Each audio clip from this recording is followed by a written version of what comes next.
Hey, you looking for some secrets? I got them right here. I'm Wieczorek, and I've got this podcast. It's called Chicago Real Estate Secrets, and I'm going to share those secrets with you. I'm going to have the top producers and other real estate innovators in our area, and they're going to tell you everything you need to know how to make that money. So tune in every week and check it out. All right, we got Susan Nice here with us. Susan, thank you so much for joining us. We appreciate it. I know we've been chasing after a date and time that works, so appreciate you making some time for us today. You're welcome. So I love asking this question right off the bat, and it's just, who is Susan Nice? Tell us a little bit about where you're at right now, but how really the bulk of it, what I want to understand is how you got into this real estate business. You know, traditionally people don't go to college to be a realtor. So what's your story look like? How did you enter into the real estate world? Yeah, don't remind my parents. Just kidding. Might see that. So currently I'm working from home, as most of us are, and thankfully I was accustomed to working from home. It's where I can concentrate and get most of my work done. So that's where I technically am right now. How I got into the business, I did go to college, and I went to the University of Iowa, and I received a finance degree from the College of Business from University of Iowa. Hawkeye, huh? I'm a Hawkeye and a finance degree. So I love numbers. I love kind of calculating numbers. Maybe I should have been a lender. I don't know. And so when I graduated, it was the fall of Enron. And most of the people who had graduated the year before me with a similar degree had come back to Chicago, gotten jobs at consulting firms. So needless to say, when I graduated, the market for jobs was very different. A lot of the consulting firms were not hiring, and I wasn't really sure exactly how I wanted to use my degree, or how I wanted to implement that. So the first job I got out of college, I was working at a mortgage company. I was kind of like learning all the different facets of the industry, and it was fun. It was an experience. It was a subprime lender, which doesn't really exist anymore. No, thankfully. And naively, it's funny to think back when I was helping some of the loan officers like input the application. And the FICO scores now, again, knowing what I know, I'm like, wow, the FICO scores were quite low and the interest rates were quite high. So recipe for disaster. Like I'd put in like a 13% interest rate or something crazy like that. So maybe you just told me, maybe, who knows? An option. So to those of you that are complaining about 3.5% or 4%, imagine 13% interest rate. Incredible. So that was like my first sort of experience in the real world, in the real estate real world. And then that subprime company closed, and I was left wondering, like, what is my next step? And I decided not to move on to a different mortgage company. I actually worked for FTD, which is the flower wire company. Long story short, I was traveling a lot and I was alone a lot. I did not enjoy that. I didn't want that to be a long-term position. And so when I traveled, I was like, well, I guess I'll do a self-study and get my real estate license. And that's what I did. So I like literally went from airport to airport, hotel to hotel with the thick real estate book. And I did a self-study and read the book. And so for me, I guess too, that's kind of how I got there. I love that. That's awesome. But, recalling too childhood, like on Sundays after church, my mom and I would go to like all the different developments that were happening in the area. And so we'd go check out the model. Is that in Chicago? All the different model homes, surrounding suburbs. So not in the city, but suburbs. Mm-hmm. That's awesome. Yes. It always goes back to those awesome, good, whatever experiences that are from our childhood. There's some sort of core value that was I don't know, there was obviously a lot of value in the experience that you had when you were young. And so it's cool to be able to live through those experiences now, because that's where you find passion, right? That's where you find the why to want to do this stuff. So I mean, I know you know the value of building relationships, and you know, you've been in the business how long now? 16 years. So 16 years ago, you had the airport study sessions to get your license. Yeah, about 16 and a half, 17 years ago, probably. So That's wild. That's a long time. hmm Let me back up. So how long does it take you to transition from FTD to, like, from the time you get your license, right? Now you're licensed. How do you make the break from what I would assume is a salaried plus commission job, which probably has decent opportunity, to this commission only position in a whole new field? When do you make that transition? How does that happen? Yeah, I mean, definitely, I think that's the challenge with anyone that's jumping into a career in sales, and especially a career in sales in this industry where there isn't any base, right? Right. I was fortunate enough to be introduced to my first broker, which was a very small company. I actually think I was like probably the fourth or fifth agent there at the time, maybe sixth, but it was definitely like first in the door. Um, and because it was a personal referral to this brokerage, um, it felt like a family right away, which I really liked. There was some flexibility. There was also like some referrals of like, hey, here's my buyer. I'll pay you to take him out. I'll let you split the commission or whatever it was. I don't remember exact details for everybody, but it was kind of like, hey, here, I'll kind of pass this off to you so you can learn the ropes and start to make some money. I think it was probably 5 or 6 months, I would say, after I had my license, that I was like, I can't do both anymore. And like I said, I knew that the FTD position was not for me. And so I made the transition, and again, fortunate enough to be in a smaller brokerage and family type brokerage that paid me a draw. And so that was also kind of helped the transition a little bit. You know, the other things that come along with it, like paying your own insurance and et cetera, you know, that's Running your own business. yeah. And like at a young age of like 26, it was a slower go than it is. I can identify with that. I mean, I started doing mortgages at 18 with a mutual friend that you know, Sohail. And I mean, shit, I didn't get the concept till probably past 25 that I mean, I got the concept quickly because we opened up an office and stuff. But I mean, you really have to have your wits about you and plan for the unexpected in this business, because sometimes it's really, really fantastic, and sometimes it's just a little less than average. But there's always opportunity, especially now. You know, to date this is definitely during COVID. We're in February. The 15th month of 2020 is some. Oh, I haven't heard that. that. I haven't heard that. That's good. I like that. I guess it'd be 14. My math was off, but feels like 15. But I mean, and you're still kicking ass, right? And so, like, what do you bring from those early days when you're transitioning, right? And from the regular salaried position to 5 months, right? 4 or 5 months over to a new platform, new career, real estate. What do you take from those early days to times like this, when some people have an opportunity to say that it's really hard to help people and make money, and other people are out there doing just fine? So, like, what do you what's instilled in you over these past 15 years? Maybe that was always there from the beginning, that's pushing you through any type of adversity you might be experiencing through COVID and what it brings. Yeah, I think this has been certainly an interesting year, you know, on a lot of different levels for everybody, all of humanity. Right.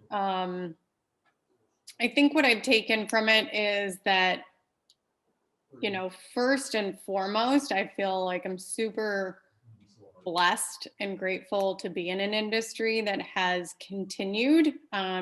First we were considered essential. Yes. I had a lot of pending deals that we were all kind of like, we don't know what's going to happen. Like, Yeah. are you going to be able to close? Will the title companies be open? Like, there was a lot of unknowns going into it. So, and also in March, kind of the same thing of like, well, what is this year going to bring for me? I didn't really know. And I think that, What gets you through those times right there? I think what it is the passion to help other people, right? Like, how can I help these people that are also struggling, also unsure of what the heck is going to happen? Do they buy this new house? Is the market going to crumble? I mean, those were all the questions that I was getting. And honestly, I can't answer the question because I don't have a crystal ball, but it goes back to, what's your comfort level? What's your job position? Do you feel confident in your job position? And why are you buying this next home, right?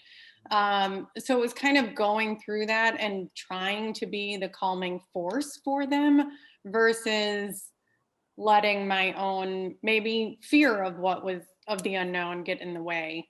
And then I think looking back too of that transition period, like I'm blessed and grateful that I don't have a desk job. I don't have a 9 to 5. And sometimes that's hard. It's harder than sometimes the people do.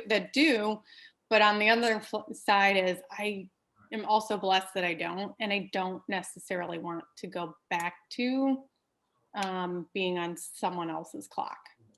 Ever. Yeah, it's not maybe for everybody, but certain personalities, I think, are like suppressing the ability to have a whole lot more fun in their career, their job, whatever they see it as, if they just break out of the restriction, because that's just what you're valued at. Like, and that's sometimes okay and necessary. And I get there's a place for it. But when you're feeling like you want a little bit more, it's as much as starting the process, taking the test. I mean, not even taking a test at that point. You did it. I mean, I don't know that it's all available online anymore, but you could still start a process of a portion of whatever it is you want to do, real estate or the next thing, testing and learning online, and it can turn into a lifelong opportunity to, as you said, it's, in my opinion, the perfect answer to the question, perfect opportunity to help people. So like our roles, I think sometimes people make it, it's by no means easy, but in the conversation with people, we can help them get sorted, like you're talking about, and be there as like, the calming force. If we just pick up our phone first, just every time, just pick up the phone, because it's not negative or bad information. I mean, we didn't create it. We didn't paint this picture. And all we can do is filter what they think they're hearing and what we know professionally is actually happening. Deliver information and keep people in line with reality, not in a bad way, like reprimand people, but it's like, no, I know it sounds like that. It's just not how it's going to work. Right. And so you have an opportunity to do X, Y, and Z, but this other X, Y, and Z factor need to happen. So as we transfer information, we definitely take care of people. We hold back. Like you're saying, in COVID, some people needed to be talked out of buying a house. Be like, this might not be the right choice. And those people come back like, hey, you might have saved our family's nest egg, right? Yeah. It's wild. What's the one main strategy based on, your want to take care of people? What's one of the main strategies or tactics or activities that you do to generate business? I think that now more than ever, people are craving connection. And especially now, right? I mean, we just got 2 feet of snow and true. cold, and it feels there's like that too. Never gonna end. Yeah, there's that. So, people are craving that connection. I crave that connection. And so my number one thing is I call my clients. I call my past clients. And what do you say? First and foremost, I think, right. And it's genuine too, right? Like I'm not here to blow smoke. It's just first and foremost, how are you? I'll It's an easy one, right? It's a great question. Right. Like there's so many things that could be going on, making sure people are healthy. How are their families? How is your job? Right. Like, do you need help? I think that's the thing of the position that we're in is we do have the ability to help people. It's not always rosy. It's not always, oh, we're moving into the next house that's bigger and better. Sometimes it is, hey, I lost my job and I've got equity in my home and I need to get it out, right? Or I'm in between and I don't know what to do. So let me go rent, right? And it's our job, I guess, to educate people on the market to say, hey, look, I know you're in a tricky situation. Let's look at your equity. Let's see if this makes sense for you. Or, looking at forbearance again, maybe that is a good option for someone. But also knowing the pros and cons of each action that they take and being there. Again, it's not my decision to make, but to guide them to a decision. Yeah. Just being able to collect the resources for them so options are laid out, then the decision ultimately is theirs, but it is everybody's right to have all the options laid out. But, unfortunately, we all just we don't feel or have the knowledge of the same access to information sometimes. So yeah, as professionals, we don't stop at the purchase, right? Like we don't celebrate and say, thanks so much, check you later. Like there's a transaction before, during, and after, because we're creating relationships, and the people that are in this business and do it well are taking care of people. So yeah, sometimes they're harder talks, but at the end of the day, you're getting them sorted quicker. You're getting them in the process to either get on their way to better themselves, or understanding that the minimal impact it might have, but setting proper expectations, right, throughout the whole process. So Yep. what do you think? And I think I understand some of it already, but dealing with people, this is like we said, I mean, there's a lot, we have a whole lot of fun, but sometimes, you have to manage emotions. So what do you think is your superpower? I mean, this can be like in your life, not just like as a realtor, because in my opinion, it's all the same shit. It's just life, right? So like, what do you think is your superpower? If it's just like to be able to make people laugh or make people cry or whatever, but like, what's your superpower? What would you consider your superpower? Probably that I'm always trying to like bring levity and humor to a situation. So I like to make people laugh. And make them all feel like they're all involved, like nobody's being left out, or what are you trying to accomplish with laughter?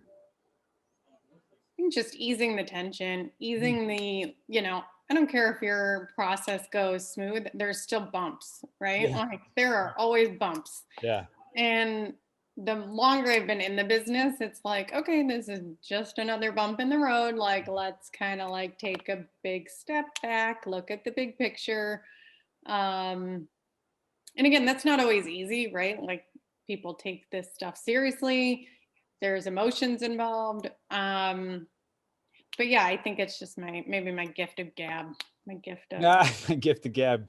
It sounds like your gift is you don't have a filter and you're just addressing the next concern. Would that be appropriate? no, I have a filter. Well, not when it's to getting the process to the next step, what is beneficial for them. That's what I mean. Like we're just immediately addressing information. We're just passing along that information, right? Yeah. So she said, I have a filter. Okay. I know some people that don't have filters. I don't have. I have a professional filter. I have a professional non-filter because I just am passionate. All right. I'm not saying you. You don't have to yell at me. I'm just kidding. I'm just kidding.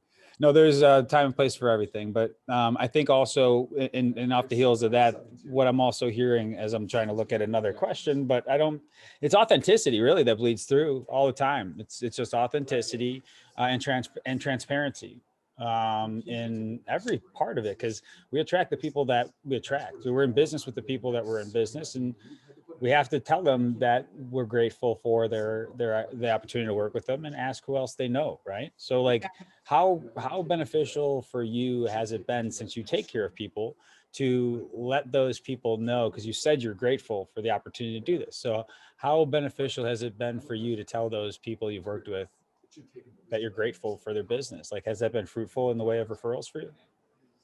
Absolutely. And I probably need to practice letting them know even more, right? Even more so in this day and age.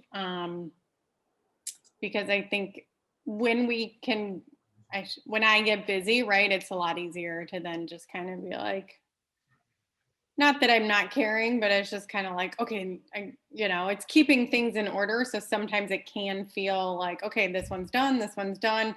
And so making sure that that personal touch is there, or showing that gratitude in one way or another. Yeah, and it's funny, I'm thinking about some past clients, right, that like, Write it down. Write it down. might need to get a little letter of gratitude. Yeah, it's a great Or activity. people I know closely, sometimes it's a little harder to, for whatever reason, just express the gratitude. Like, I feel like it's sort of like like they know I'm grateful sometimes if I know them better, and it's like, nah, it needs to be said to everyone, so We could all do it more. Even the person who does it the most. I mean, you can't love on people enough. So it's always a good activity to write those things down. I love writing handwritten notes, and the shorter, the better. Like, if you say, I appreciate you, like, that's genuine. That's all. Like, hey, great seeing you yesterday. yeah. It was. You don't have to go into why, it just was. And the quicker you can get them off, the more likely you are to do them. So it's like, instead of not doing it, just being like, great waving at you as you drove by yesterday. Great to see you. I mean, honestly, they'll be like, what the hell? That's cool. Yeah, good seeing you. I didn't see you at all, but good to be seen. That's cool. You're stalking me? Yes. Yes. So I can write you a handwritten note. I got to do 5 of them a day. Got to find a reason. So, in one more question here. Wait, first, let me ask you a question. What's one thing that you want to tell, boast about in your career, like a favorite experience, not like a biggest sale, or like, what are one of those standout moments where you're able to help somebody and it was a game changer? Maybe even shifted the way you did business, or it was like, oh, this isn't just like, we all start, I think, a little money hungry. You're like, oh, I think there's a real big opportunity here. And then you're like, just eating shit. And then you find out like, whoa, wait a minute, this is taking care of people. And then like things change. For me, it was health. There was just a shift in my life. Was there something that shifted the way you did business, or were you always in the same mindset? Did you always have the same perspective? No, definitely not. I don't know if there was a moment or a client, or I can't Dig deep. pinpoint per se. Okay. A collection of moments, maybe? Yeah, I mean, I think there's been several moments, and I think it's also my own personal growth and maturity that has also changed my perspective. The belief in myself, right? I think that's a huge thing. It's a big one. And that still is a work in progress for sure. I think that'll be forever. I think it's interesting also, like, to give permission to like shift, right? Like, right now this isn't working for me. Like, let me try this. And so maybe it's like that growth and not getting too, well, I can get blinders, but like taking them off every once in a while. Yeah. Being receptive to, like you said, a shift, to pivot. Yeah. And I don't know, I guess there's a few like people that everyone stands out. Like the people that come back to me over and over again, it's like those people stand out. There have been a couple where it was, canceled or an expired listing. And honestly, there's this adorable couple that I helped, and they're the cutest things, and they love me more than, like, I don't know. They ask about my parents. They ask about my family. They've never met them. And they're just like the most adorable people. And they think I walk on water, which is fantastic. but I helped them sell their house, and it was like in Albany Park. They'd raised their children there. You know, it was it was that emotional thing of where they knew they had to let go, but it was, you know, an emotional process for them. They didn't get it sold the first time around. And like today, whenever I see them or talk to them, I mean, she's like bringing me goodies from a bakery, or, you know, she just like hugs me. And like, I feel like those are the moments where I'm like, oh yeah, like this is, like I'm helping someone, right? Like I think sometimes I forget that. And it's like someone who's reciprocating it back to me reminds me how much I can help people. And that it's not about the money. It's for me, it's about the feels, right? Like I just love the feels of like these people just think they're just like, she's the cutest human. So I think things like that, right? And the shift for me in the brain is sort of I never know who I'm going to talk to. I never know who I'm going to run into, and I never know who might need my help. And I've been working with like a business psychologist, I would call them. And he's funny because he's like, do you know how lucky people are to talk to you? So if they don't feel lucky, like then they're the unfortunate ones, right? It's that shift in thinking too of like, hey, you don't want to talk to me? That's fine. Like I'll just talk to the person who actually wants to and needs me. So you know, again, that's a work in progress, but just that continual shift of the realization that people need my help. Yeah, I mean, it's like awareness, right? Just being present in the fact that you hold value, and the people that identify with that will find you in your efforts, and those that don't will find their way out. And Yeah. sometimes that happens through an interaction on a phone call where they say, go pound sand. And you're like, all right, cool. Yeah. Talk to you later. Have a great day. You know, and it's like, sometimes even those interactions, like you're saying, your favorite clients, yeah, it is selling the house, but maybe it's just the note, or maybe it's all the little stuff, right? It's all compounds. And when you're taking care of those people, things start showing back up. It's it's a law. It's a law. It's science, right? Law of attraction. But it is a lot easier to live that way than to be chasing the dollars, because then you burn out because you're chasing bullshit, and you're just transactional. So it's just incrementally harder when you slow down and you let somebody love on you, and you know, in fact, or I'm sorry, you reciprocate, right?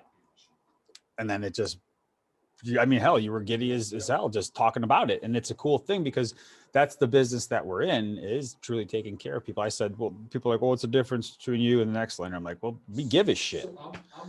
Genuinely. I don't talk badly about anybody, but we genuinely give a shit about what we're doing here. And if we turn the camera on, I mean, people are working right here. I mean, there's no fancy big setup and all that, but everybody is super happy to be here. You know, like really happy to be here. And that's unique. And it's available like in your clientele. And you've identified that. That's powerful, that you can shift and say, okay, I'm not really attracting the nicest people right now. Maybe I should make a shift and see what happens as a result. And you're like, maybe it wasn't them. Something's different. Having a whole bunch of fun, and people are nice. Maybe I've been having fun and being nice. Right? Oh man, Miss Susan, nice. How about that? How about that? You can't even be not nice. Yeah, that's good. That's a nice reminder. Susan, nice. Gotta be nice. I know. Sometimes I gotta, you know, like remember that I don't always have to be, that I also have to be stronger for my clients than always just nice. I think people think like the nicest way you nice. can, the best way to be nice to somebody is to tell them the absolute blatant, unreserved truth. That's in my opinion. We don't get to the finish line if I just put a bunch of bullshit on top of it. Like, let's just talk about what we got to talk about. That's the nicest way to deliver it, is without the bullshit. So yeah, the best way to be nice to somebody is to be nice to yourself and take care of the transaction, take care of the person by delivering it directly, right? Yeah. That's so. Have you found that since you've shifted in that thought process, that even the people around you professionally and in your personal life, friends, family, have shifted too Hmm. as you grow? I mean, as we all grow. Definitely. And I think it's also like remembering to carry it into all facets of my life, right? Because I think it's sometimes I can be like Susie Sunshine with work, and then I get home and I'm just kind of like, oh, you know, I don't know if my fiance thinks I'm Susie Sunshine, but my clients do. So I don't know. That's not fair. I know, the poor abuse. No, just kidding. Yeah. I think that it is certainly like an attraction thing too, right? Like the more I'm in a mind space of law of attraction and just keeping my mind open, listening to things that are good and positive, the more that I'm then attracted to the people in the world that are like doing things, the more that I'm like excited for them doing things, right? Like that's a shift too. And again, not that I'm a me, it's just kind of like, I think early on it was like, how does that person do that? Right. And now I'm like, that's great. Like, now let me figure it out. Right. So, That's a good shift right there. Like, oh, they're doing it. Let me figure out how they did it. Not be like, what the hell is up with them? They're on something. yeah. Yeah. That's a shift. That's a big one. Yeah. And I think it's all about like, I get a reminder to be in creation too, right? Which is this business is shifting. Real estate is interesting. It's always interesting, investments are, multi-units are super interesting to me. That might come back around full circle to my finance degree, right? Like I love the spreadsheets. I love looking at the numbers, Digits. the cash flow, the ROI, the cap rates, like all of that's interesting to me. So I think it's also, again, like I said, just staying in that creation of, hey, how do I find someone in R4 lot? How do I, get this multi-unit? How do I find someone that wants this multi-unit? Putting those questions out there attracts different people. Mm-hmm. And so what's been your best tactic using those things you love to identify opportunities? I would say like when I have those moments of like, oh, let me look at this, doing it right then, right? Like versus, I'm going to do it later. Or at least writing down a note. Like right that. You see that? Now. That's what time it is. Now. Always now. That's the best thing you could do is as soon as you know it's the right thing to do, doing it right then, or else it's already lost its value the next second. And that creates that momentum in the right direction. It just does. So how do you uncover more of those opportunities to do that then? To be in that creative mode? Choosing to do it or schedule it. Scheduling it too is a huge thing, right? Like taking the time to schedule it, like actually following a schedule. And I get a lot of creativity, I guess, when I'm like working out or kind of do it like, so sometimes it's not in that moment, but it's like, okay, I got to write it down. So let me jot a note on my phone or whatever it might be to remind me that like I had this bright idea.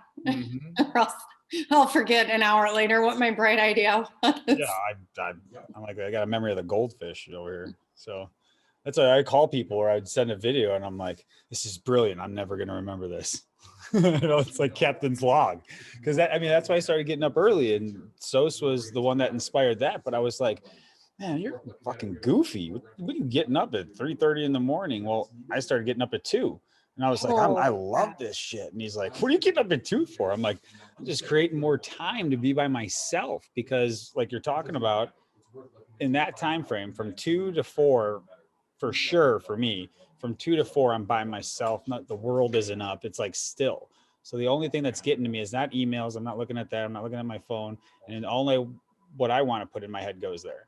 And like you're saying, and I'm working out at 2. So it's like the combination of working out and getting that going and realizing that everybody else is you're getting a head start, shit just starts flowing. I'm like, fuck, man, I'm gonna do this. I did it for a long, long time. And I'm still doing it somewhat consistently, but you're right. If you get to that place of like, I don't know, personal development, the natural, like the endorphins are dropping and all the benefit of actually working out, and you can stay plugged in so no one else gets to you. That's where inspiration, I think, comes from. Doing it right then, though. I would send people videos that I sent this doctor a video at 2:15 in the morning, like via email. And she responded and she goes, "Are you fucking nuts?" She was probably wondering what medication. You have my business. I've copied my daughter. She needs to talk to you as well. She's also a physician. And she said it back with a smiley face, but I was like reading it. I'm like, oh no, did I offend her? Oh yes, this is great. It's like people want to know if you're doing goofy stuff too. If you're up there creating, right? That's the new world. You're active on social media, right? Yes and no. I'm a little more reserved than you, Mike, personally. That would be a normal for most people to say. I think that would be a normal thing for most people to say. I still haven't quite jumped from like, I don't know. And again, it's not necessarily my age, because I know people are older, same age, younger, whatever, that are all totally fine with putting everything out there on social media. I just have a different comfort level with putting things out on social media. I'm with you. Me too. Different things. We all have our comfort level and we have to act within it. If yours is outside of it, then find a way to get there. If it's not, stay in your lane. That's what I always say. I'll stay in my lane. That's for sure. I'm a little batshit crazy. So that's what's going to show up. So where do you see, last question, where do you want your business to head? Like, where do you ultimately want this thing to go in the perfect world? Like, you're working from a different state, on a beach, on a boat? Are you in a different country? Are you still, what's it look like? Oh, perfect world. Perfect. Yeah. Half the year here, half the year somewhere warm on a beach working. Doesn't even matter. Warm, sand. Yep. I like that. I don't care where it is. Just want to buy water, sand. Yeah. Like Yep. Well, you've got some options. Well, listen, Susan, thank you. We appreciate you coming on. It's been nice. And I appreciate you sharing with us. And if there's anything else that, people want to know about you, how can they get in contact with you? Just what's the best way to do that?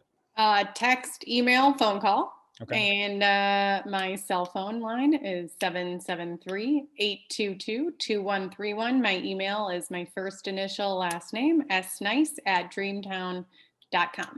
Awesome. Easy enough. And we'll put some of that information on the post as well. So again, thank you for sharing your time, and stay warm and be careful on the roads.